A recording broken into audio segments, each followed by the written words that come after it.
Imagine this. You're walking peacefully, sipping your chai, enjoying a good day, and then someone comes, says something rude, and your whole mood crashes. Just one sentence, just one look, and suddenly you're burning inside. But pause for a second.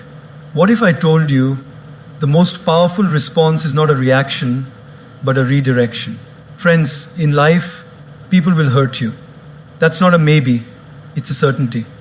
Some do it unintentionally, others, sadly, very intentionally.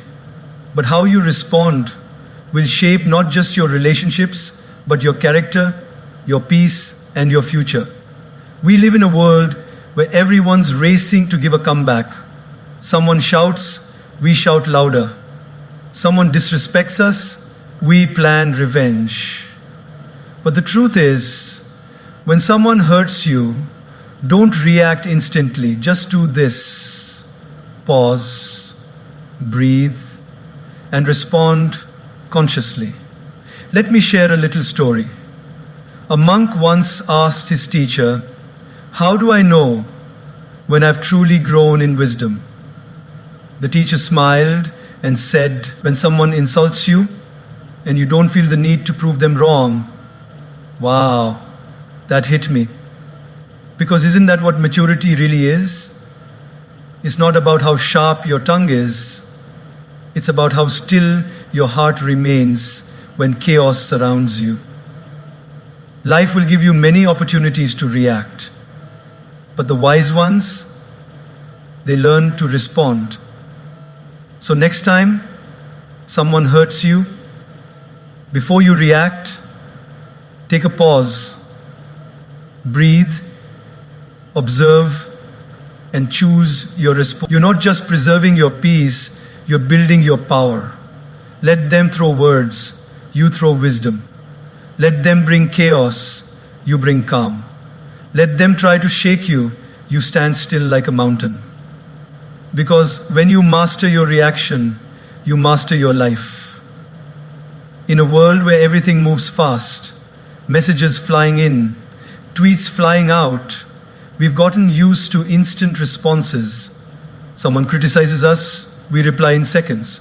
Someone hurts our feelings, we send that angry message back. It's like life has become a tennis match. You hit, I hit back harder. But in this rush to react, we often forget to reflect. Think about this. Have you ever sent a text in anger only to regret it 5 minutes later?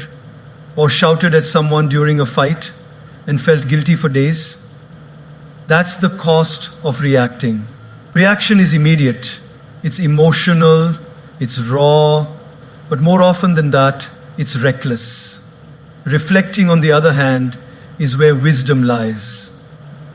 There's a story of a man who was walking in the forest and got bit by a snake.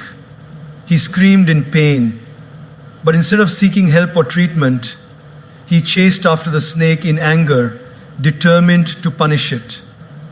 He ran deeper and deeper into the forest, losing his way, getting more injured, more exhausted, until he collapsed. Now the question is, did the snake cause his downfall?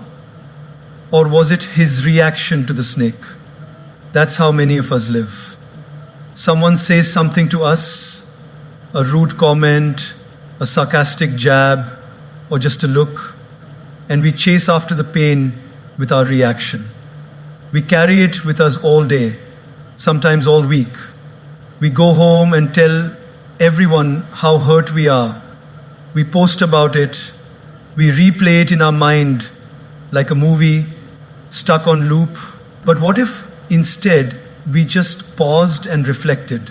Imagine someone honks at you aggressively while driving. Now, one option is to scream back, speed up, and let road rage take over. But what does that lead to? Stress, anxiety, maybe even a dangerous accident. But another option is to smile softly, take a deep breath, and think, maybe they're having a bad day, maybe they're rushing to a hospital, Maybe they just lost their job. You don't know their story, but you know yours. And your story is too precious to be ruined by a moment of someone else's instability. Reflection gives you space to see beyond the moment. It allows you to observe your emotions without becoming a prisoner of them. It's like the difference between a spark and a wildfire. The spark is the moment someone says something hurtful. But the wildfire, that's what you create when you pour your reaction onto it. Gaur Gopal Das often reminds us our emotions are like guests. They come and go. But if we react immediately, we become permanent hosts to temporary visitors. When we reflect, we let those emotions pass without giving them the keys to our peace. Let's take a real-life example. Suppose you're at work. You've worked hard on a project for weeks. You finally present it in a meeting, and instead of praise, your boss picks on small errors in front of everyone. Your face flushes, your ego burns, the urge to defend yourself kicks in. But in that moment, if you react, if you argue or walk out, you lose more than the argument. You lose trust, you lose your cool, and maybe even your credibility. But if you pause and reflect, something magical happens. You might realize your boss was under pressure, or that the feedback, though harsh, can help you improve. You might decide to have a calm conversation later rather than create drama now. That's the power of reflection. It gives you control over the moment instead of being controlled by it. Children react, adults respond. The difference? Reflection. When someone hurts you, try this. Step away for a moment. Go for a walk. Write down what you're feeling. Talk to a friend you trust. Give yourself a few hours or even a day before responding. You'll be amazed how differently you see things once the emotional fog has cleared. Your dignity, your peace, your happiness, none of these should be sacrificed just because someone else lost control of their behavior. When you react, you mirror their behavior. But when you reflect, you rise above it. Every time you resist the urge to react, you're training your mind to operate from wisdom, not wounds. And this training, over time, makes you unshakable. So next time someone hurts you, don't reach for your phone, don't raise your voice, don't sharpen your tongue. Just take a breath, close your eyes, and reflect. Because true power lies not in how consciously you choose to.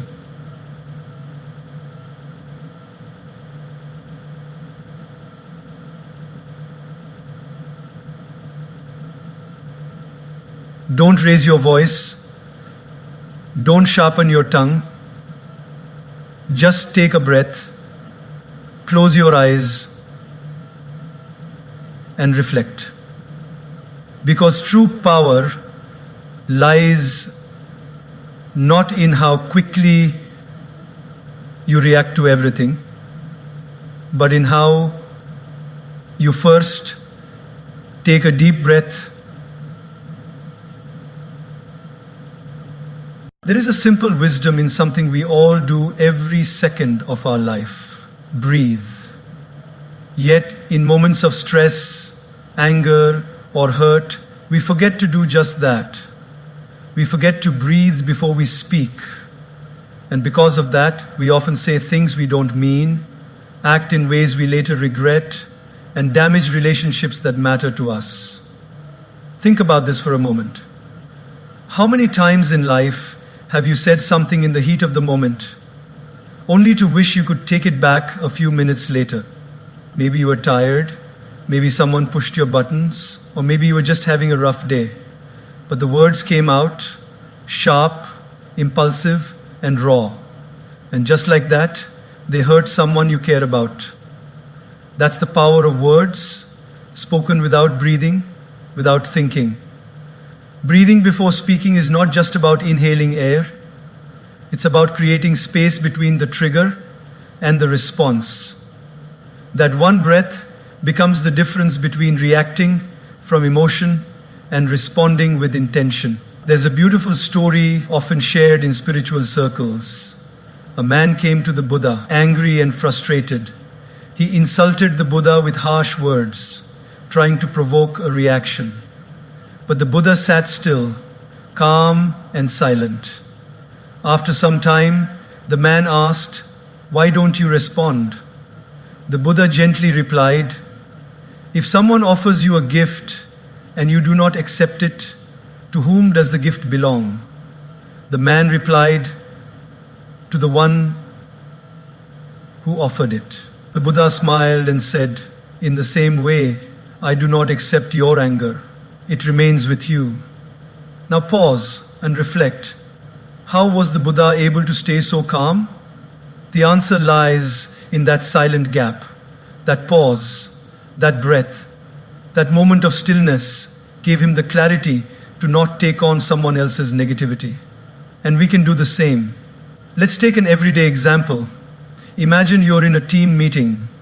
You share an idea you're proud of, something you've worked hard on, and a colleague dismisses it instantly, even ridicules it. You feel the sting of embarrassment, the flush of anger rising up your neck. Every cell in your body wants to snap back to prove them wrong. But instead, you take one deep breath. Just one. In through your nose, out through your mouth. In that moment, your heart slows. Your mind clears. And instead of reacting with anger, you respond with grace. Thank you for your feedback. Would love to hear more about your perspective. Just like that, you've transformed the energy in the room. You've led with wisdom, not ego. This one breath, this pause, becomes your superpower. You see, when we're emotionally charged, our brain operates from the amygdala, the fight or flight center. It's survival mode. That's why we lash out, shut down, or get defensive. But the moment we breathe consciously, we activate the prefrontal cortex, the rational part of the brain. Suddenly, we're not reacting from fear or anger, we're responding with thought and maturity. Gaur Gopal often says, if you can control your breath, you can control your life. And it's true. The breath is the bridge between your mind and your emotions. It's the invisible thread that ties your inner world to your outer actions. Let's take another example. Picture a parent who just got home after a long, exhausting day. The house is a mess, the kids are shouting, and one of them spills juice all over the floor. The parent is at the edge of snapping. But they stop. They close their eyes, take a deep breath, and count to 5. Suddenly, they see things differently. They see the laughter of their child, the innocence in the mistake, and instead of yelling, they kneel down, clean the mess, and turn it into a moment of connection. That breath saved the moment. That breath protected the relationship. So often, what we need is not more words, but more space between our words, more silence between our emotions, more breath between our impulses. When someone says something hurtful, before you reply, breathe.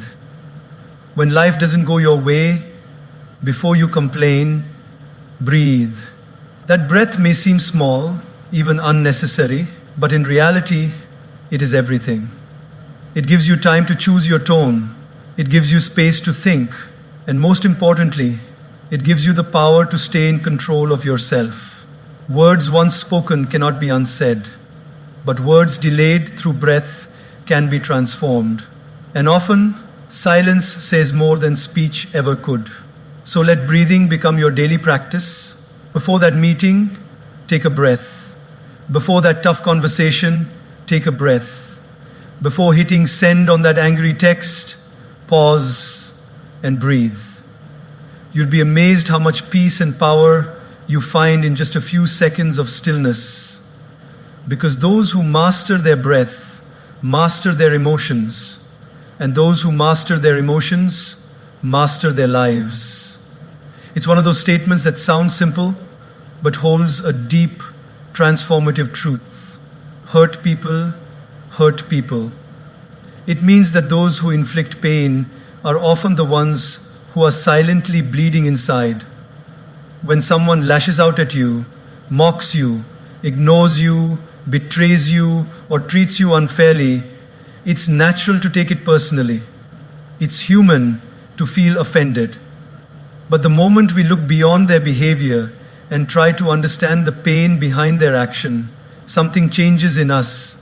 Our heart softens. Our reaction transforms into reflection, and instead of returning pain with more pain, we begin to respond with compassion. Picture this. You walk into a bakery, smile at the cashier, and cheerfully say, "Good morning," but she just glares at you and grumbles, "What do you want?" For a second, your pride kicks in. How rude! Who does she think she is? But then you pause. You wonder, maybe she's going through something. Perhaps she woke up to bad news. Maybe she's struggling financially. Maybe her child is unwell, or she had a fight with someone she loves. You don't know her story, but suddenly your story doesn't have to be affected by hers. So you smile and say, "Rough morning," and you see her eyes soften. That one moment of understanding changed the energy completely. This is what happens when we realize that people often project what they're going through. Many times we walk around wearing invisible wounds. A child who grows up unloved may become a teenager who bullies others in school. A man who has been betrayed may find it hard to trust. A woman who was constantly criticized might speak harshly, not out of strength, but fear. What seems like arrogance, rudeness, or coldness is often a mask for someone who has been hurt deeply and doesn't know how to deal with it. There's a touching story about a man who always seemed bitter. He was the kind who never smiled, never spoke kindly, and always found something to complain about. People avoided him. One day, a new neighbor moved in, a woman full of positivity and warmth. Instead of reacting to his bitterness, she began greeting him every day with kindness. She would say good morning, share small gifts like fruits or flowers, and always smiled no matter how grumpy he looked. Weeks passed. Slowly, the man started changing. One day, he finally said, "No one's ever been this kind to me without expecting anything. Thank you." Later, she discovered he had lost his wife and son in a tragic accident and had been living in silent grief ever since. His rudeness wasn't really about the world, it was about his own pain. Now, apply this to your own life. Maybe there's a colleague who constantly criticizes you, a friend who suddenly distance themselves, a family member who often finds faults in everything you do. Instead of letting their pain turn into your pain, step back and ask, what might they be going through? That question opens a door in your heart, not to excuse their behavior, but to understand it. And that understanding becomes your strength. This doesn't mean you should tolerate toxic behavior or allow people to disrespect you. Setting boundaries is important.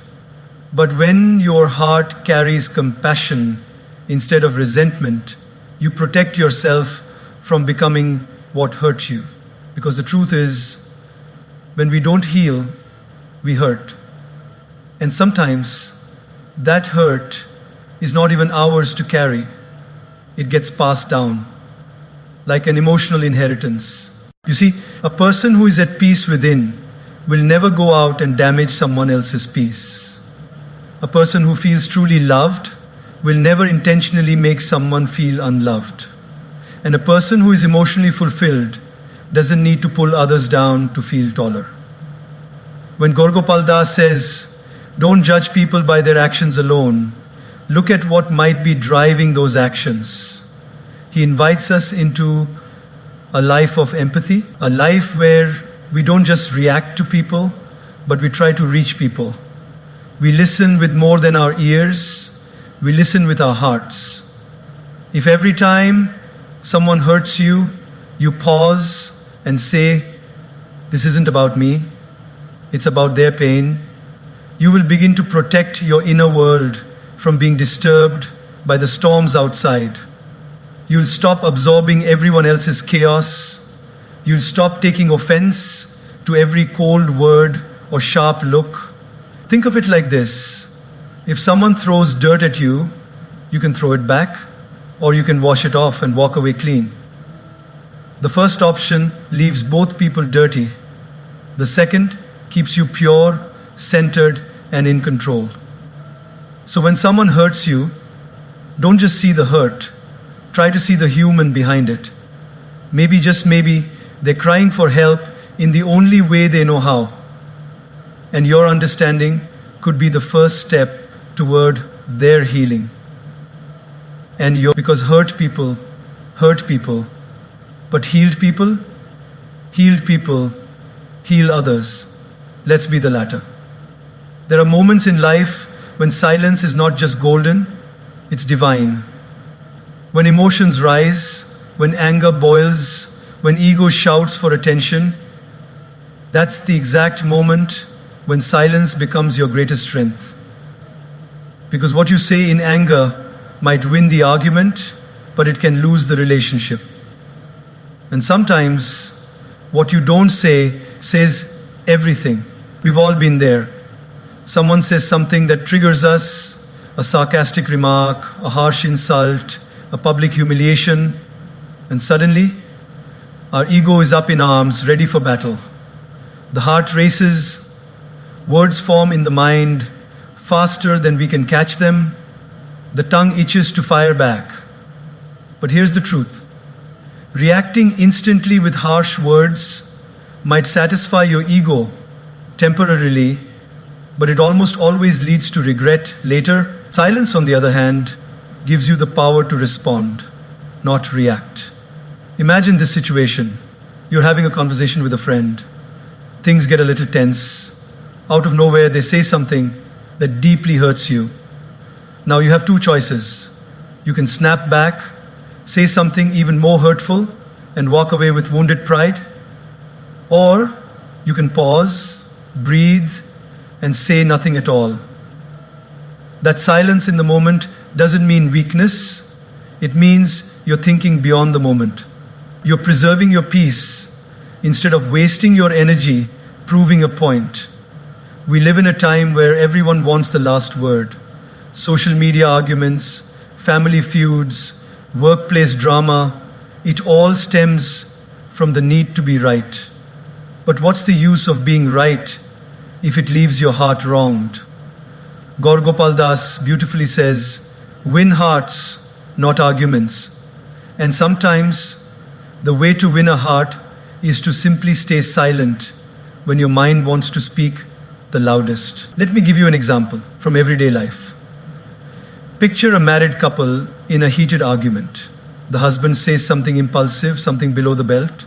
The wife, hurt and furious, feels the urge to respond with equal bitterness.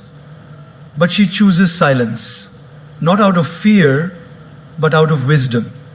She walks away, takes time to cool off, and later, when both are calm, she expresses her feelings in a gentle yet firm way. That silence didn't break the bond, it protected it. That silence wasn't defeat, it was emotional intelligence in action. Silence allows space for healing. It gives your mind a chance to process and your heart a moment to soften. When we respond immediately, we respond from emotion. But when we allow silence, we respond from wisdom. Have you ever noticed that the most composed people in your life are the ones who don't talk too much during conflict? They don't rush to defend themselves. They don't blurt out insults. They just stay calm. And somehow, that silence makes them more powerful, not less. There's a story of a man who was known for his patience and calm demeanor. One day, a stranger approached him and began insulting him, called him names, questioned his values, tried to provoke him, but the man said nothing. He just smiled and walked away. Later, someone asked, "Why didn't you respond? Didn't that hurt your pride?" The man replied, "If someone offers you garbage and you don't accept it, where does the garbage stay? With them." That's the beauty of silence. It doesn't mean you're okay with being disrespected. It means you're wise enough to know which battles are worth fighting, and most aren't. You don't need to participate in every drama.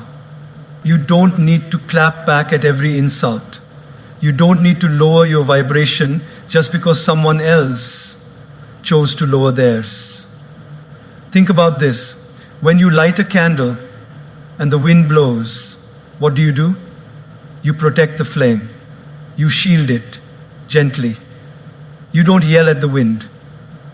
Your peace, your inner calm is that flame. And when people throw wind at you, criticism, insults, negativity, you don't protect your peace by screaming louder. You protect your peace by screaming louder. You protect it by becoming still, by becoming silent. In silence, we gain clarity. In silence, we hear our true thoughts, not just the noise of the moment. In silence, we connect with something deeper, our higher self, our wisdom, our dignity. So next time someone disrespects you, mocks you, provokes you, remember this. Reacting immediately might feel good for a moment, but silence will feel peaceful for a lifetime. The world doesn't need more arguments. It needs more examples of restraint. And you can be that example. There is strength in standing up for yourself, but there is even greater strength in knowing when to stay silent and let time speak for you. Because silence is not the absence of words, it is the presence of wisdom. So choose silence over stupidity. Choose stillness over storms.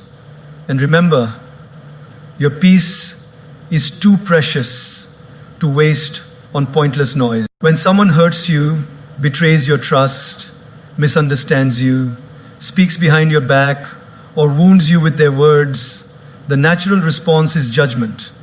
They're selfish, they're fake, they don't care about me. We place labels on them like stickers based on one or two moments, and those labels become our permanent perception of them. But what if, instead of rushing to judge, we first chose to write, to journal, to sit down with our own thoughts, pour them out on paper, and allow ourselves to feel, to process, to understand? Journaling is not just writing, it is reflecting. It's a way to make sense of the emotional chaos inside without throwing it at someone else. When we journal, we give ourselves a mirror, a chance to see our own heart, not just the wound it carries. Because judgment pushes people away, journaling brings you closer to yourself. Let's say a close friend forgets your birthday.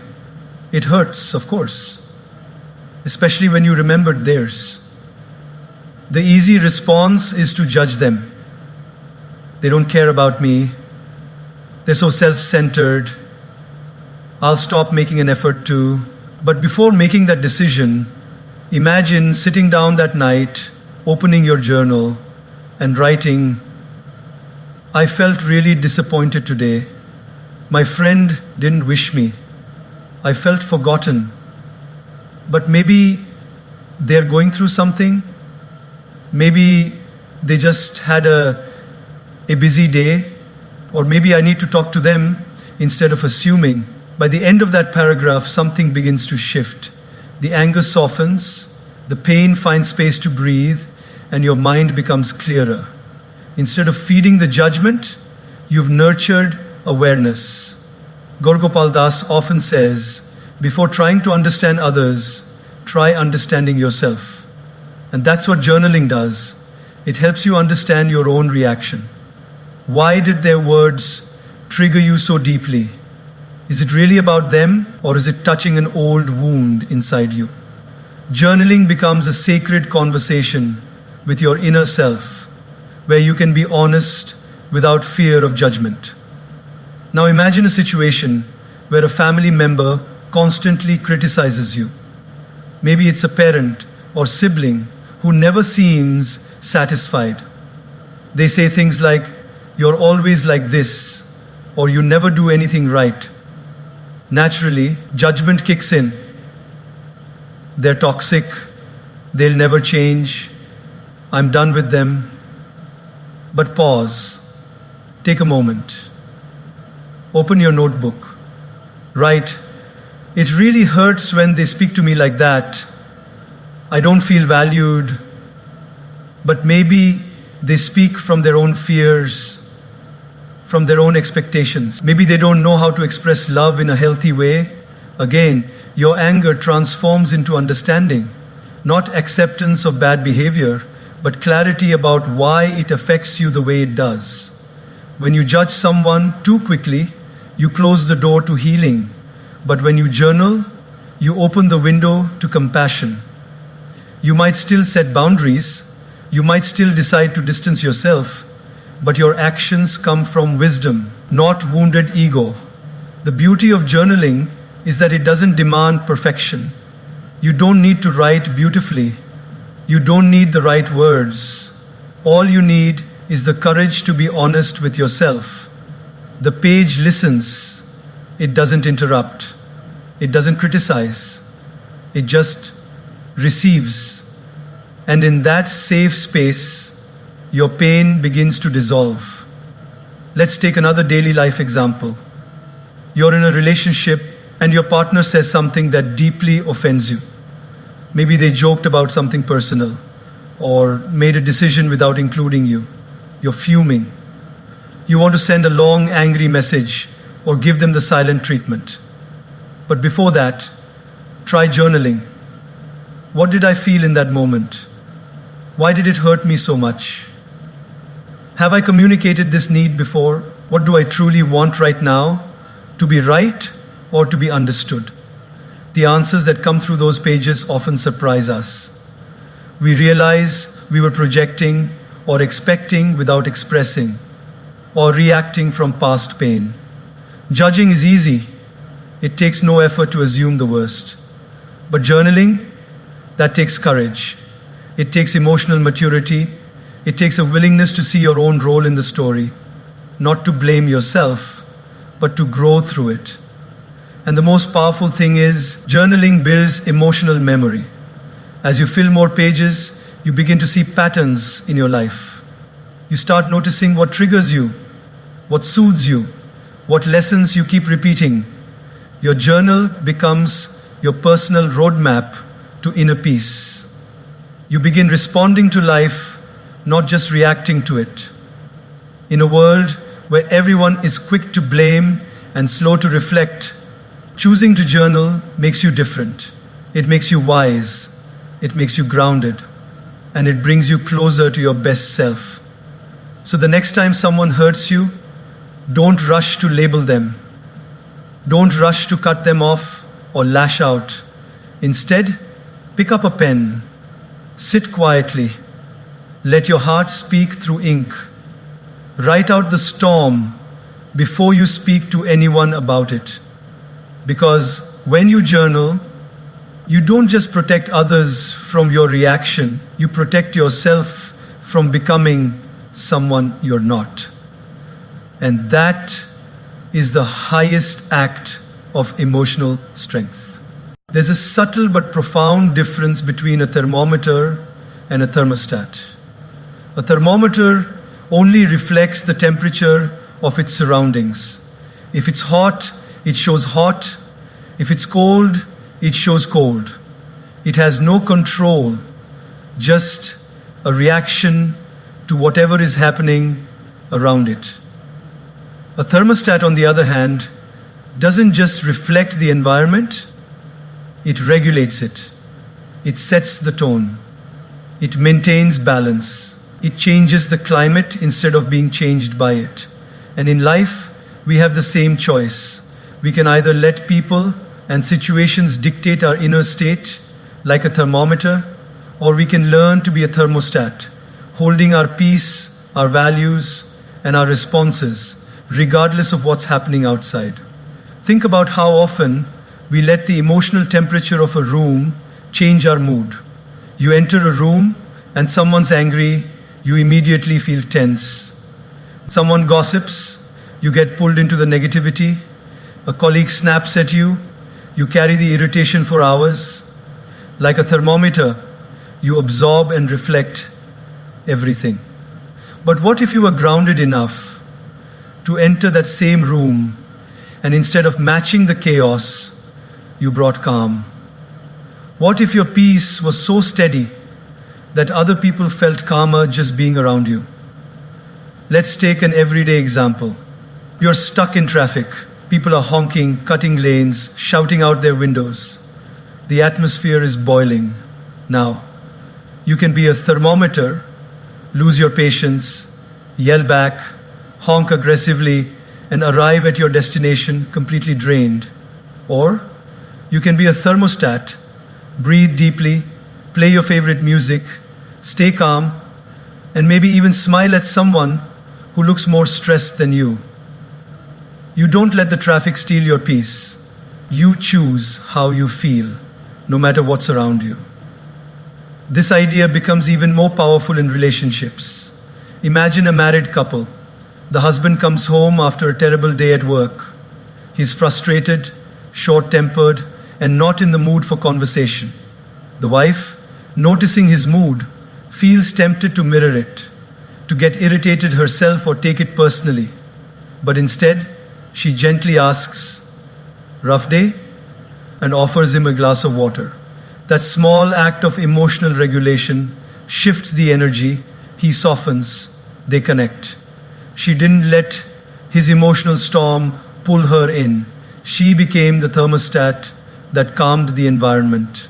And in doing so, she didn't just protect her peace, she healed the moment. Gaur Gopal often says, "Don't let someone else's bitterness become your bitterness." That's exactly what a thermostat mindset is. It's choosing not to absorb someone's anger, not to reflect someone's criticism, not to match someone's energy when it's rooted in pain or ego. Instead, it's choosing your own emotional setting and holding it with grace. Now think about social media. It's full of heated opinions, arguments, and impulsive comments. One post can ruin your mood for the entire day. Someone disagrees with you, and suddenly you're typing out a paragraph to prove your point. You've let their energy set your temperature. But you can also be the one who scrolls with awareness, who engages with kindness, who logs off when it starts to affect your peace. You don't let digital emotions control your real life mindset. Being a thermostat doesn't mean you suppress your feelings or become passive. It means you manage them. You take full ownership of how you show up in every space. You're not a puppet to your surroundings. You choose your mood. You choose your response. And that choice is where your power lies. Take the workplace, for example. One negative coworker can poison the morale of an entire team. But one person with a calm, steady presence can uplift everyone. That person who says, "Let's find a solution instead of complaining," or "We can figure this out together," becomes the emotional thermostat for the group. And the incredible thing is, it's contagious. Just like negativity spreads, so does calm, so does kindness, so does clarity. If someone's anger makes you angry, they have control over you. If someone's anxiety makes you anxious, they are controlling your mind. But when you stay rooted, when you breathe, stay mindful, and respond intentionally, You take back that control. You become the one who decides the emotional climate. So ask yourself, who sets the temperature of your life? Is it the rude stranger, the impatient coworker, the inconsiderate friend, or is it you? Imagine walking into any situation, tense or joyful, chaotic or calm, and bringing a sense of balance with you. You don't just reflect the environment, you elevate it. You inspire others through your steadiness. You become the person others lean on, trust, and admire, not because you're perfect, but because you're peaceful. Life will always have storms. People will have moods, situations will be unpredictable, but your inner climate can stay steady. You can walk through fire without getting burned. You can enter chaos and remain still, not because you're numb, but because you've trained your mind to lead, not follow. Be a thermostat, not a thermometer. Be the one who sets the tone, not the one who's set by others. That is how you live with grace, with strength, and with peace that no one can take away.